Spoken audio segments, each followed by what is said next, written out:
Unfortunate, what happened to Honorable Akamba and how members of parliament are being arrested is unfortunate. And that's what we've been talking about. Where there is rule of law, things are done differently. But on a second thought, I'm like, okay, anyway, let it happen to them. We've been speaking about these things and none of them was making a comment. I have not heard any of those members of parliament talking about the crude way of arresting ordinary citizens. I think when such things happen, members of parliament wake up to their task. We should condemn the brutality of this government in the strongest way possible, regardless of the status of the person whom they are handling that way. So what happened is unfortunate, but it puts NRM more in limelight for everybody to see what they are. That's what they are, and that's what they've been for some time. So we should not only speak about it because it has happened to members of parliament, we should condemn it in the best way possible wherever it happens. Citizens should not be handled that way. People should be given the opportunity to be invited and appear, and only be arrested in case they have refused to respond to the summons. I really want to condemn the nature, the way our colleague Honorable Akamba of Busiki County was arrested. It was inhuman, and we don't deserve to have such a member of parliament whose address is known, who is not armed, to be harassed, to be arrested in such a way that our colleague was arrested. I really condemn it, and I condemn it in the strongest term possible. It was uncalled for. They used excess force to arrest our colleague, which should not be done, and it only reminds us of what used to happen in those other regimes that our NRM party says came to relieve people. I hear that they are in the hide. There is no reason as to why you should continue to be in the hiding. Please produce yourself. You cannot finish this case by running away. You cannot. The only way to sort out your issues, the only way to sort out this issue is by producing yourself. Era kati yembeera eri mu bantu omu asuubira nti buli mubaka kati mubbi, buli mubaka kati ne bali abakyali mu kooti bakyali suspect, naye buli omu agamba ababaka bali mu kubba, era omuntu bw'omugamba nti sirina ssente saawa zino ng'oli mubaka era bajja agamba nti otulimba, bw'omufunayo emitwalo 10 agamba wakiri gyandibadde 5 nga basuubira nti ababaka waliwo kati ssente. Batutadde mu mbeera mbi nti ababaka buli mubaka kati mubbi, era batusalidde omusango gwaffe wadde nga tetunaba nagenda mu kooti. Kooti ya public emaze otusalira omusango ng'ababaka nti tukozesa ssente mu ngeri etali ntuufu oba tufuna ssente mu ngeri etali ntuufu.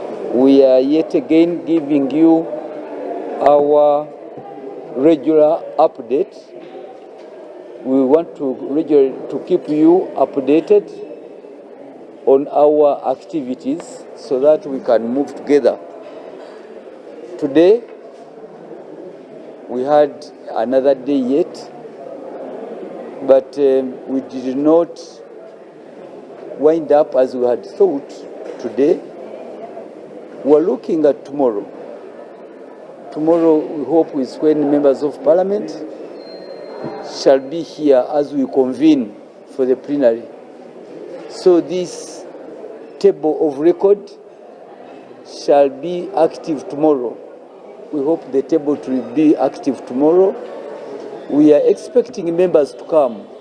So our issue is to inform the honorable members of parliament that there is much work to do.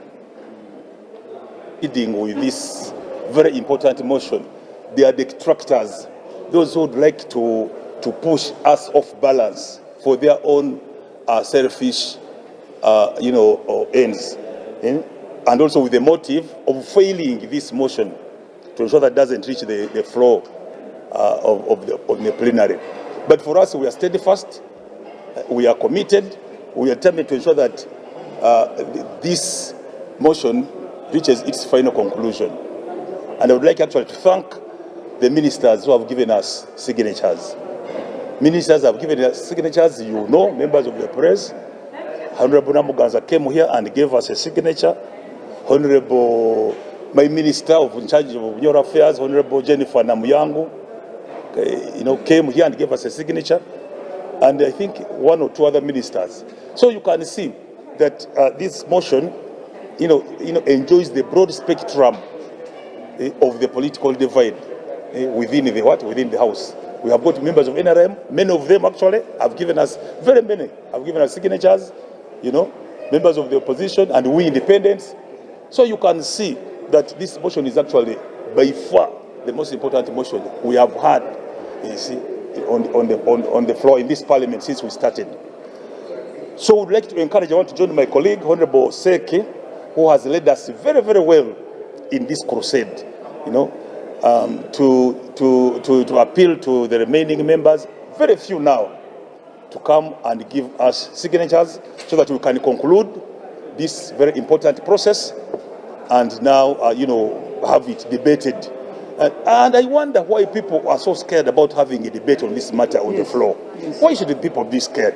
If I was one of the people, affected, I would love to go on the floor, and vindicate myself, and we are talking about vindication. There is an allegation, you see. If you are innocent, you will bring up the evidence, and the evidence shall vindicate you. You see? So that's what we are looking at. That's what we are looking for. When everybody is throwing stones at Parliament, it is now the turn of Parliament to rise up to the challenge. Parliament must demonstrate that we are capable of self-reinvention and self-cleaning. za asimuga jese ahawa GNTV agarukosi Mzamu abukwatine n'enshonga y'obutabanguko buri omwihanga ogurya Democratic Republic of Congo alihenga mbe zitwirene ziraba ahamikoto y'amakuru etari yemwe nemwe bakugira ngo abahekera abari kuteganisa ihanga ry'aba M23 bine obushaje kurga omwihanga rya Uganda nangwa n'ihanga rya Rwanda. Omwezi w'omugambirizi wa UPDF omundo omwihanga rya Uganda Ogwenkano Deo Akik yargo yahakanisiza kimwe ebigambebe ari kugira ngo tubine kakwate kuona n'abahekera M23 naho bwe bariyo bakorekera kubasika okureba ngo barito businje omwihanga rya Congo katubrebe Orukugombigere by'omugambirizi wa mahegi ihanga rya Uganda People's Defense Forces Kano Deo Akiki yargayo no kuhakanisa engambo zone zirihonzerero bwa hati ku UPDF nikoragana n'abahekera barebandira ba entenda karungi abarukumanya ngo ba M23 abarhomba shisho businje nangwa no kuretaho obugwisa kubi ombatura bihanga rya Democratic Republic of Congo arikugira ngo ibi byonna no kubasibaho amatugembuzi okugira ngo bundengwe zikabasa kubarya. Kano Deo Akiki yagambe byono byanaganira no munyamakuru witu kandi hona yargaye no kuhakanisa ariko jyango kigweriye cyane mu ngo habwo ko bwa hatiya akakwata kari hagati y'ihanga rya Uganda n'irya Democratic Republic of Congo nkarunje munonga ngo kandi abona baromba zereze ngambo bagwerire cyane umwe kandi nibija ko bibabusha basharure busha. Once again, like it has been before, some actors called the experts on DRC have issued a report or released a report implicating UPDF allegedly for supporting M23 and some other rebel groups in DRC. This is not true. In any case, we shouldn't have been operating with the DRC Army, the FRDC, on ADF or against ADF and Operation Shuja. We wouldn't be the ones under the East African Community Regional Force that operated in Eastern DRC to make sure that peace comes in that part of the world. So whoever raises a flag that we are supporting dissidents in DRC must be having other reasons why he's doing this. All of these reports issued since that time, they always issue them without any evidence implicating UPDF as supporting dissidents in Congo. These reports, we need to ask ourselves, why is it that they come out when our diplomatic engagements with Congo, when our relationship with Congo is at its highest? To date, we are having operations against the ADF together with the Congolese army. We are doing infrastructures. The government is doing infrastructures in DRC in collaboration with the DRC government to make sure that the trade between our people and the people of DRC can go on very well. Why these reports come now to make sure that they jeopardize this? That raises very many questions, and we don't know yet why such reports come up. We advise that anybody who wants to know about DRC should ask us. We know much more about DRC, Eastern DRC, more than these people who are writing seated in the chairs somewhere. So we are not going to give up. we shall continue focusing ourselves on the reasons why we are in Congo, why we are operating with Congo, to make sure that the East African region, the Congo, Eastern Congo, and indeed the entire of Africa is stable. Yargaye no kugamba ahahururu yo kuhandikisa abasirikare basya barikwenda kwegeta ahiheri ihanga rya Uganda iri kumankari ya Uganda People's Defence Forces ari kugira ngo bwahatiya hona orukarra rwabasize kushora rwaba bana abarabase kugenda kutendekebwa ngo ahabwo kuba abinja babe behandikise bihire mu bake. Yargaye no kugira ngo abiro by'ukwezi kibanza by'ukwezi kwa mushanjo omwezo gurkwija omwaka ogwenye no gwe2024 okutendekebwa nubwo bukora atandike okwetorora amatendekebwa gatari gamwe na gamwe omuyanga ya Uganda kandi okutende kwokwe nukuja kuba nukuhendera bwanyuma y'esabiti verzonga. Dear Ugandans and the candidates that are aspiring to be recruited into UPDF, following a successful exercise of submission of applications by candidates aspiring to join the Uganda People's Defence Forces, we are delighted to announce that the lists of those shortlisted are ready for viewing online and at the offices of the RCCs and RDCs across the regions. The lists are accessible for now on the official website of the Uganda People's Defence Forces at www.updf.go.ug/carriers/ I repeat, www.updf.go.ug/carriers/. The candidates are also reminded that the recruitment exercise will begin on the first day of July 2024 to the 14th day of July 2024 at different recruitment centers as earlier published. As the Ministry of Defense, indeed as the Uganda People's Defence Forces, we wish all of the candidates success, and for those who will pass through the final interviews, we welcome them to our training schools and we wish them the good completion of the course and joining the mighty UPDF. Za asimugagese ahabwa GNTV agarukosi.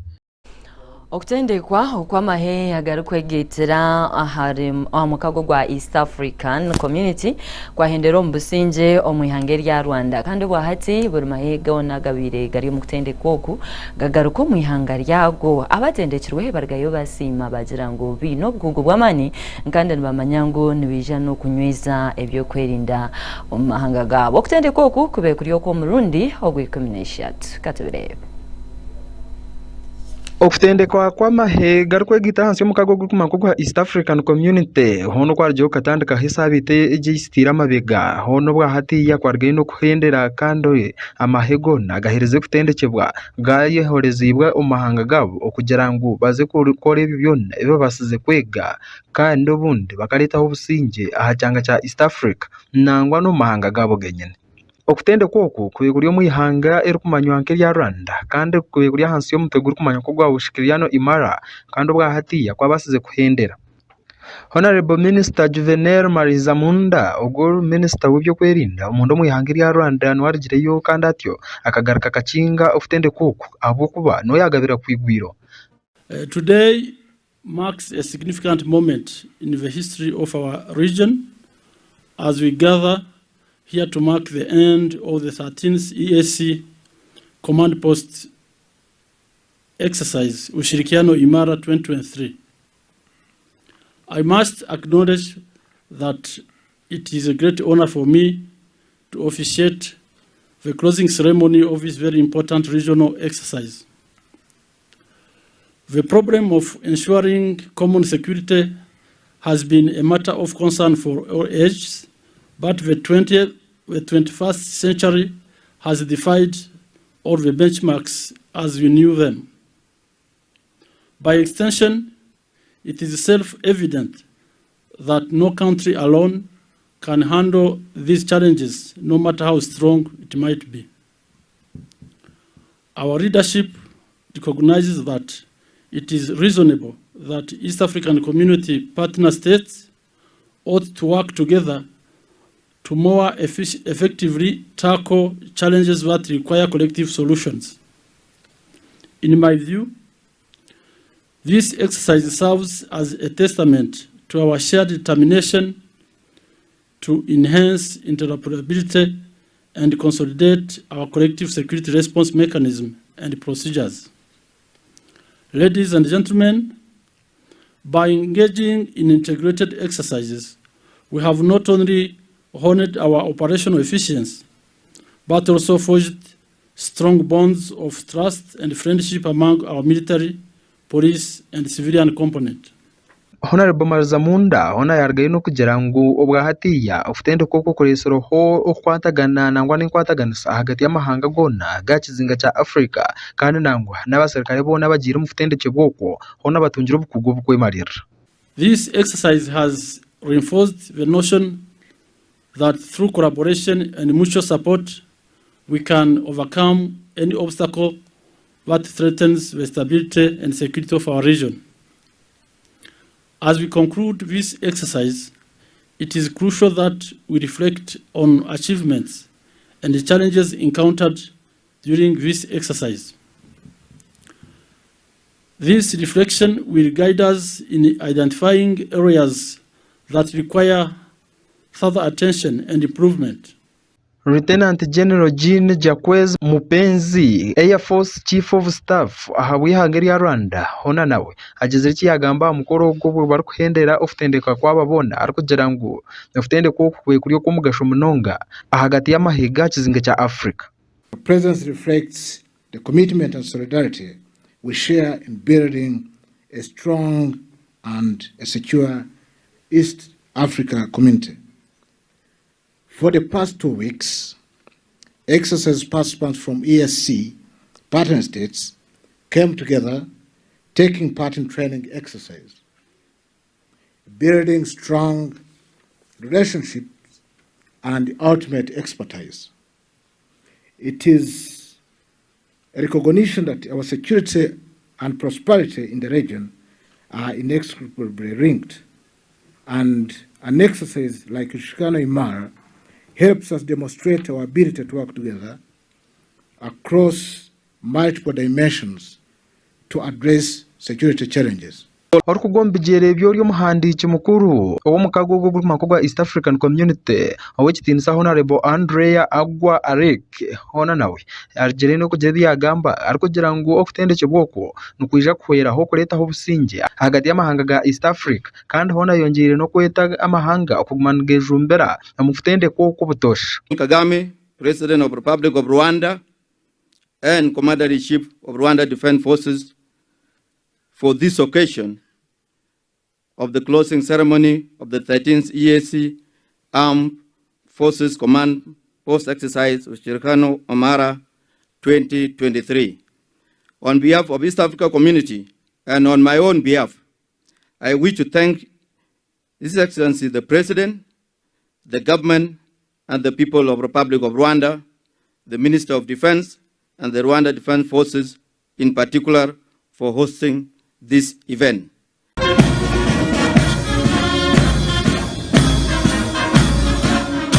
Za asimwa kagis ahabwa GNTV agarukoski. Omnyishengero wa Bukonzo East hagwe no Western sa Helode Muhindo yargaye ayoriko butashemererwa abo kugira government erigire yayanga kuyamba abatura okushira mnonga abo mu rwenzururu abateganisibwe okutenguka kwitaga nagira ngo bahati abinjo muri kasese tibine byokuriya tibine buraro kandi nangwa nabarimo no kuyika omyanya eyiba kuyamo buhereza bwe byamagarano kwe kushaba bucuru kwataho okurengo baba yamba ngo kubashitari yecho mazima abatura babaryo mu mberambi katubirebe. Oriyo munyishengero kukikirira abantu babukonjo East omwishengero ko yihangeri ya Uganda owekitinisa Honorable Tone Herode Muhindo hona yargayo no kujumera akugira ngo office yenganzi yihanga ahabwe cyanga cya Renzol hona tefeire yo kandi nangwa teresera hubuyambe okubasa kuyamba abantu okorwa mu katawune akarukumanywa nkaka Kansanga Trading Center akarigire kandi hona katyo kakashishwa banyuma y'imyeje bure nangwa no futenka kwitaka okubaho. As people of Bukonzo East, as people of the Rwenzoris, we are not satisfied at the level of response that was expected from the office of the Prime Minister. A disaster like this one needs an emergency response to ensure that people are settled wherever they are in the condition in which they are. But government has really not come up to give an emergency response to these people. We still continue to request the office of the Prime Minister, specifically the Department of Disaster Response, that we need to see your presence here. Red Cross has done its best in trying to resettle people. Herode byona yabigamba obu babambahayo obuhwezi obu byo kurya buri muza burangite nangwa n'ibindi bintu okuyambaho abantu ababona batungira uburemezi enyumaho.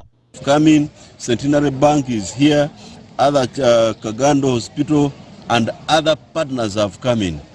The presence of government in this response, especially at emergency level, has not been felt. Please, we want to see your response.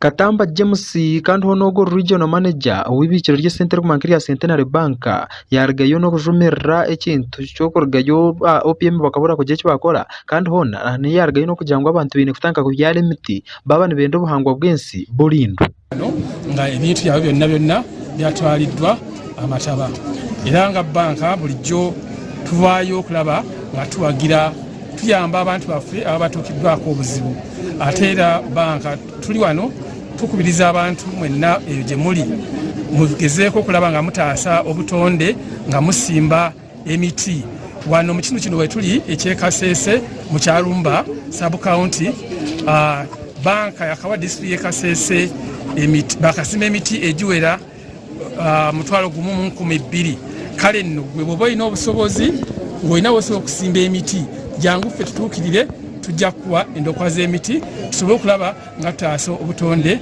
nyaffe Uganda. Orumaneja w'ibiciro ry'Center ya Centenary Bank ahabwa tawune ya Kasese w'ekitiinisa Silvano Masereka nawe yargayo no kugira ngo bwahate nibija kumana bayambaho abantu bona batungira uburemezi nk'ibiciro ry'Center konka bine kurgaya abantu bingi bakayambaho abantu aba. It is to them. We assure that their businesses are assured. So an investigation will take place to find out the extent of the damage, and insurance will take care of all the damages. But as a bank, we stand with them, and today we are here to come and say sorry and to give our support and solidarity the team, the community that we serve. Reverend Father Cosmas kandi honogor parish priest ahabwa mu rukogo rw'amakogwa Kirumba yargayo no kugira ngo government yinekorgayo kuteka ubuhwezi butari umwe na bumwe okuyamba abantu abo abatuye batungo buremezi kandi yargayo no kubibaza ibiciro ry'Center ya Centenary Bank ahabwo korgayo no kuhereza abantu aba ubuhwezi n'obuyambe bifunyeyo ebintu kawunga blankets sabuni n'ebintu byara ibivude mu Centenary Bank Uganda babese wano okuyambako abantu baffe abafuna ekizibu mataba eno Kyalumba tuyanziza ababanga bonna ate tusaba buli muntu yenna mujeno ekasese mutuyambeko abantu baffe mubadukireko mu butono omukama jabalizao kure Adidas hona nawe yargayo no gamba hono munyamakuru witu kandi yargayo no kwereka enshonga izo ronzi gendo misho mcyange cya Kasese ahabo kutenga kwitaka nangwa nabantu kutunga buremezi omishuburo yabo visit some of the flood, mud and landslide victims that are encamped at Kyalumba Parish who were evacuated from the hard to reach and dangerous areas to this low land at the parish. So we came, our sister partners, that is Centenary Bank, secured some relief they brought for these people, and since we work together and have taken long as Caritas in the relief response, they asked us to come and help them out in giving out this relief to these people harmoniously and equitably. My name is Kule Adidas. I work with Caritas Kasese on the internal programs desks and any other disaster related issues that arises. okutenga kwitaka hona nco kitwire kiri ekyo kusomoza aha abantu bakasese kandi nangwa n'ikizubu cy'amani ahabwo kuba obwahati yo muri kasese habasize kubaho enkambi mwenda ningashi kampu zo kushika mwenda ezitiremwe abantu ogumana babalinda bwanyuma yo kutunga ebigwerereza bitari mwe na bimwe. Kure Robert ahabwa GNTV aho mu rurembo rwa Kasese. Naweta gumzamu otishirium district yitu ya Kasese omusinga wa Rwenzulu owestinisa Charles Wizile Mumbere yatayiraho abatura ba municipal ya Kasese jo kandi yashababe byo kwerinda okurengwa gumana bareto businje omuri Kasese batatireho kashashamaro abantu bayoreka kushemerwa mnonga ahabo musinga wabo ko batayira kandi nangwa bamugambira nebuzubu ebibarukora bamunka abatura ba Kasese katubire. Enkuyanja y'abantu hona bargeyo no kutangira omusinga wa Rwenzururu owikitinisa Wizere Charles Mumbere iramangoma omutawune ya Kasese obyabayizira ko batayiraho kandi hona urukunganoro rwakorwa omwanya guri kumanywa nkogwa square oguri kushanga omutawune ya Kasese.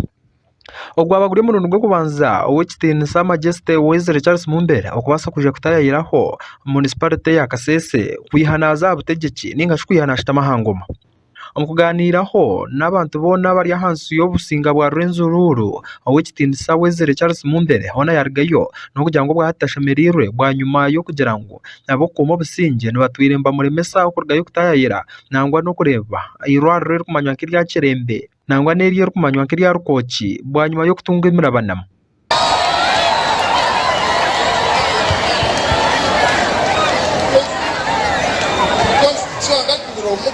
Mukama wote alenzu muye lembe hospital mukama suwengera mu hospital ni abantu and people maybe the committee kala because one person no more darin ara this makaba tunamu abakoliko. It is true we have abakoliko so that you can go to that people. And if you can have the kingdom, and exchanging ambassadors together, kwamba siya kwa ngende kwamba enanga visa. Aho ntiyargaye no kutera umuranga ababyo kwirinda bono kwetorora ihanga rya Uganda okwasa kugera omico mirungi nangwa bakareta ho businje burubamba kolemeramo yabo ngo aho kuba abantu bakuru nkaba ntinje manyisangu hine binte bakwenda kuterezamo kandi abasirikare babaremesa. Muraba challenge n'abandi politically babale mesaye n'abantu bakakola kera babale mesaye. Lebo abinga wawira biki the issue is remember hospital every koko desk ya yene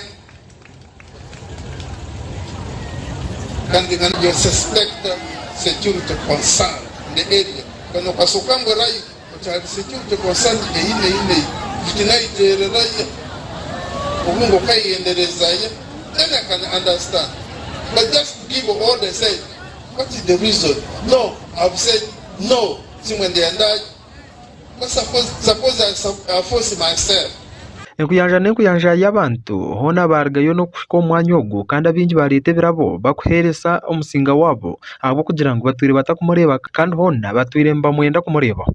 Brain Basisa hona yargaye no ganira hono munyamakuru witwa Ndogo ni cyamani w'ikitebe cya National Unity Platform muri Kasese kandi hona we yajyango yamuhereza imbuzi abo kuba ngo akozere ibintu byinji kiyayo ne nafe ono kuba kabaka wacu obo musinga wacu tacyali partizan batali partizan babade bagambe nti buli omu abeko n'ekirabo kyawereza omusinga sofe nga boraba ng'ogyeko ziri emiliyoni 10 etwali twaweerezaayo mu bwakabaka bw'omusinga twasazeewo naffe ne tumwongera eno embuzi nga tugamba nti bw'aba asaze asobola ogiteeka mu faamu ye banaagikolamu ekyogolo y'anaaba asazeewo so ffe twakikiridde ekibiina kya National Unity Platform era abantu baze bangi era ndi musanyufu nnyo olunaku lwaleero nti basobole tubikogonayizinga ng'abantu abaleetedde omusinga ekirabo eky'embuzi n'amikwano gyaffe emirala b'ekibiina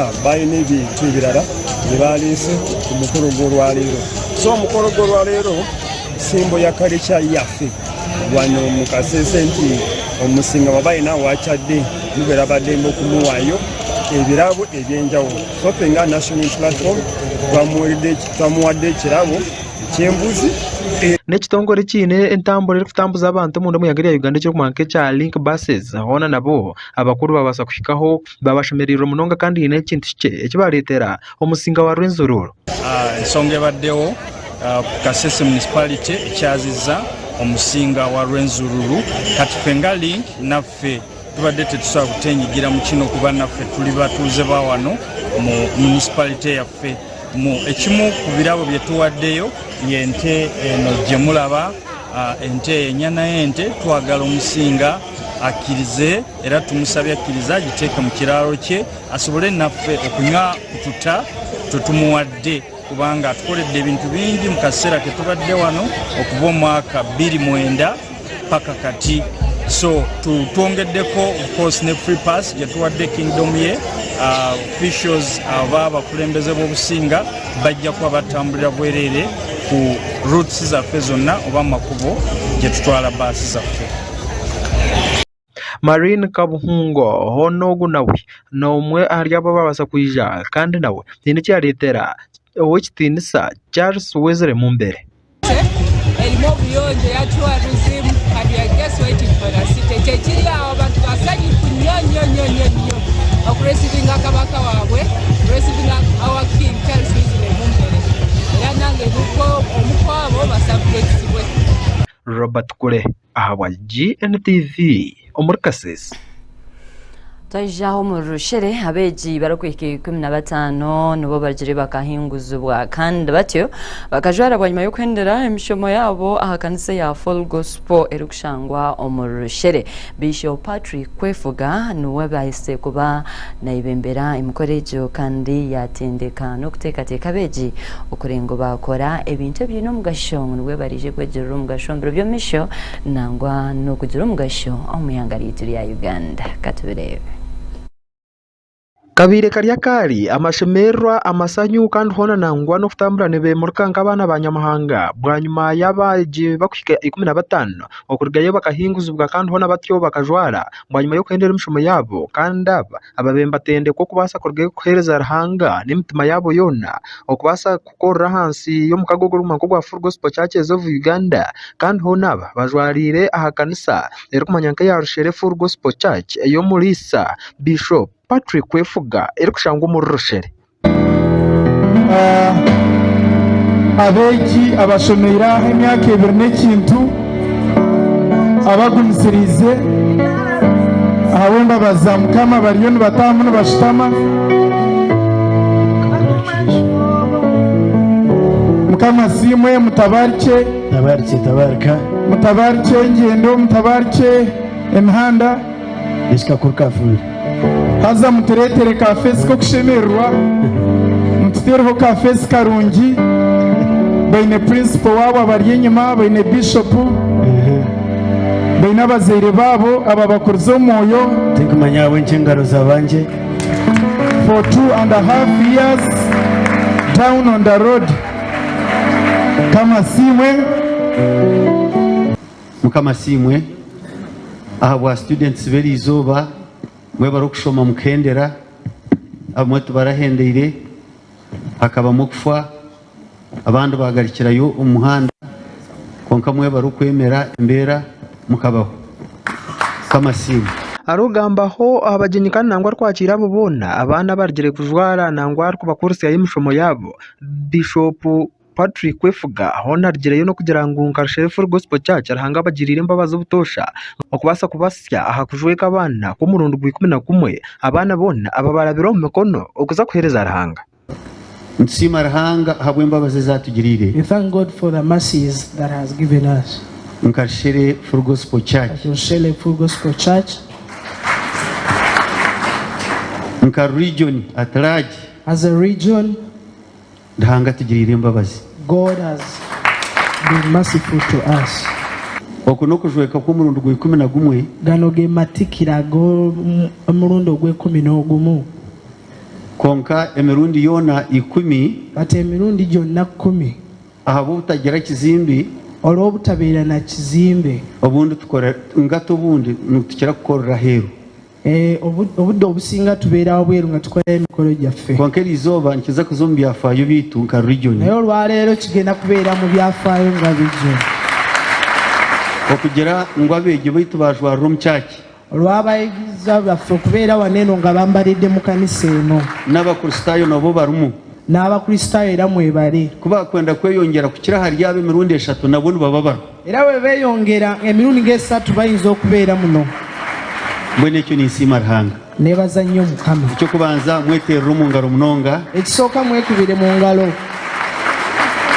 Bishop ayonjire no kushaba abantu bona abariho bakora ekintu ekibariho bakora okuyona ahere hibare okorgayo kandi bakareka kutina ngo kureka egi n'intandikwa nibija kukora batunguke ubundi amagara gabo gabe marungi mbashaba abantu kurigira families mbasaba abantu okusinzira mu family zammwe abarukushomesa abana abasomesa abaana abarukuronda amatungo abanoonya ebyobulunzi okupakasa abanoonya sente abashomera barikwenda emirimo abasomye abagala emirimu abatahira omu bushwere emyaka mike abayingidde mu bufumbo emyaka emitono mbwenu tinkuza kubihezayo sijja bimalayo byonna ninkushaba nkwegayiridde noba orabe noine kyotandikire newankubadde nti olina kyotandiseewo nobu harabe hariho okusomoozebwa kwangu newankubadde nti waliwo okusoomoozebwa okunene konka ebyo tibyo biro byawe byahamuheru naye zino ennaku size ennaku ze ezisembayo ntahargireyo no kubahamiza ari kugira ngo hariho intandikwa kandi hona hariho ne kuhendera aha kugira ngo abana batangire okushoma kandi bahika kuhendera kwako hariho intandikwa waliwo entandikwa hariho rwagati waliwo amakati kandi hariho no kuhendera ate waliwo enkomerero abamwe nibagwa mu ntandikwa abamu basookera wano ne bafiira wano mu ntandikwa abandi nibagwa hagati ate abamu bafiira makati pasenti y'ebicweka 20 arigana pasenti y'ebitundu 20 ku 100 nibo bakwika aha kuhendera be batuuka ku nkomerero ekyo tikiri muri ebyo byonka ekyo tekiri mu bino byokka kureka kiri no mu rugendo rw'okorokoka wabula mu lugendo lw'obulokozi eryo litsigare riri nk'ibanja eryo njagala libeere ng'ebbanja mu mutima gwo omukayo obutumwa bweye nangwa n'okuburira aha mukono gw'omubiri ry'omugenyi mukuru arigireyo n'okuhiga abo boona baraga kujwara ari kugira ngo bagende baze gukora omurimo gwa Ruhanga ngo ahabw'okuba abantu abatirweho amashita kandi abatorinwe nibo bakombeka amaramizo bakakora n'emirimo ya Ruhanga kandi ekagenda omu maisho. Says, may the God of peace. Bayibuli negira nti Ruhanga obusinge. He's a God, is the author of peace. Ni Ruhanga aliwo burugo bw'obusinge. It takes a man of peace to build the house of God.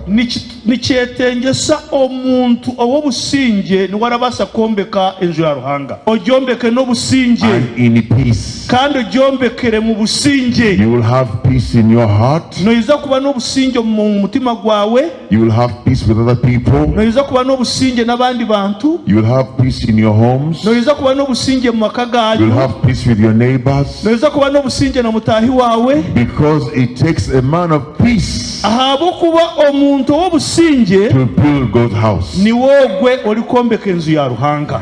Za Asima Kagese ahabwa GNTV aho muri Rushere.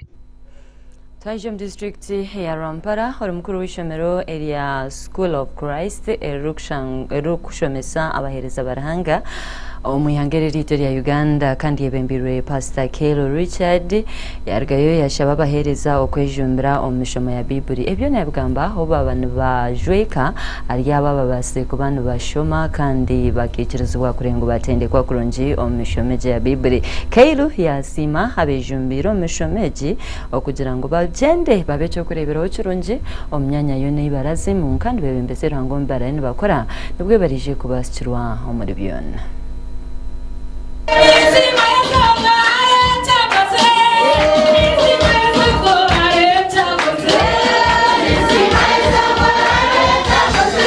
omuntu kwashoma kandi argayo ahinguzibwa azwara okugira ngo ebintu byashomere nabasa kubiteka omunkora abishomeri ya School of Christ abana barukushomesa abahereza Baruhanga okugira ngo bamanye okubakurisa entamaze bargayo erizoba bazwara kandi bahinguzibwa kugira ngo agende bakore imirimo ya Ruhanga ngo kandi ubundi Ruhanga naza kubahereza n'umugisha. Byona byaba umurika Nyangongi umugombora ya Bugamba mu district ya Rwampara harika gonji Christ Witness Church kandi jine y'abarokore ubwo abantu bona bayikunganiraho ngo bamazere sabiti 3 zona barukushoma kandi bakargayo bakayinguzubwa okutina na no muntu omunyabwoba.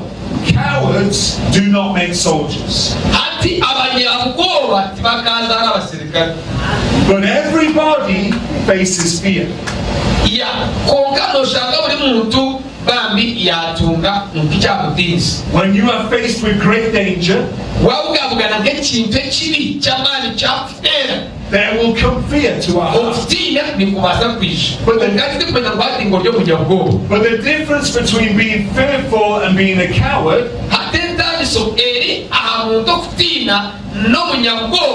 is that even though you are afraid,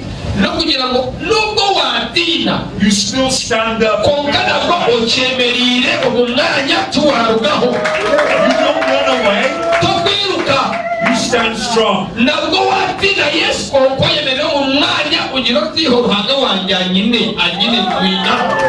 Omutamantukamo na Julius Aruhona no mushumba we kanisa ya Christ Witness Church kandi gunwa batayise omushomogu yargeno kusima abantu bona okurgayo kandi bakabakwasa umukushoma wenda kusima mukama Ruhanga ahamwe bahiriza abaruhanga baturitira umushomogu kumurika Nyangongi kandi guhindura amagaraga bahereza bingi munonga amagaraga bahereza bingi gahindukire tubasigire kuko bari cyo twenda kusima mukama Ruhanga abatiriye ubwire bwabo bakaturitira umushomogu ugahindura amagaraga gitu so mukama Ruhanga bahereza umugisha bwa message nje baturitire kandi tatusigire kutubiye turi wendi abashika Emmanuel ugunaho no mweji yargayo no kuzwara yasima aba School of Christ okurgayo kandi bakabakwasa okushoma oku joka kumbura umushomo director wita turetire Keiru na n'umuheze ku Amerika babase kungarura busoma garaganje nanyenze kwindura iminyeto witu n'abantu gwitacha kugira ngo babase kumanya Kristo base kutunga amagaragataho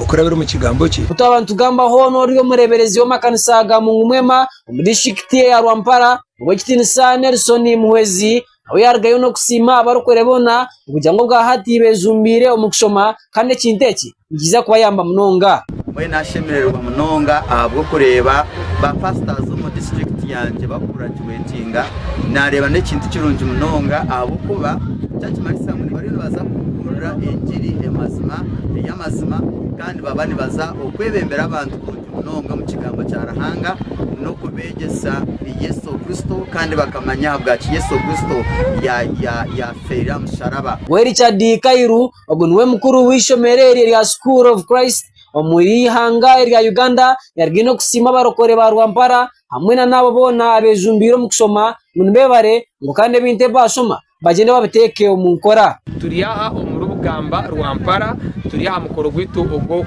graduation okusheka abapasa bahendera omushomo gwitu kwa exhibition yaha hanga abapastors ba Rwampara kwakiraje training y'abarisa kandi no kubatebekanisa je tureba ngo hariho impinduka y'amani yabahereza na munonga abashumba b'amakanisa anga Rwampara district tumanyangu mukama aine cyakuzire okuraba umutraining age kandi tumanyangu hari hamatsiko ombahereza ba passingwe rizoba omwami Stephen Ketray kandi wenwe urukura ishomereri ahakizinga echa Africa nawe yasima abantu bona okwiza kushoma. The purpose of the School of Christ is to raise up the vessel of revival and recovery in our day and age.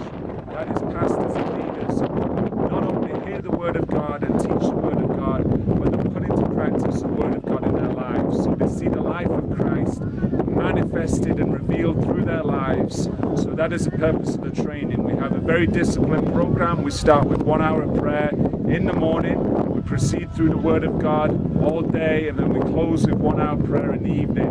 This lasts for 4 weeks, and I recommend this to you. If you have opportunities to go through the School of Christ, if you're a pastor, a leader, a bishop, you need to go through this training. It will change your life, I guarantee you.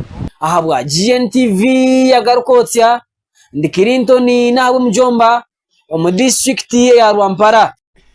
Webere mnonga Clinton agongo twabatwinire omwabaziyogu kandi bari kutwegetaho omugarukosya utakaferwa program ya evening special niyo kubani kurata kuyashaisha mpaka shahina goma hore kigambo cyaranga ndi iva sakankwasa mukaba murungi abankomere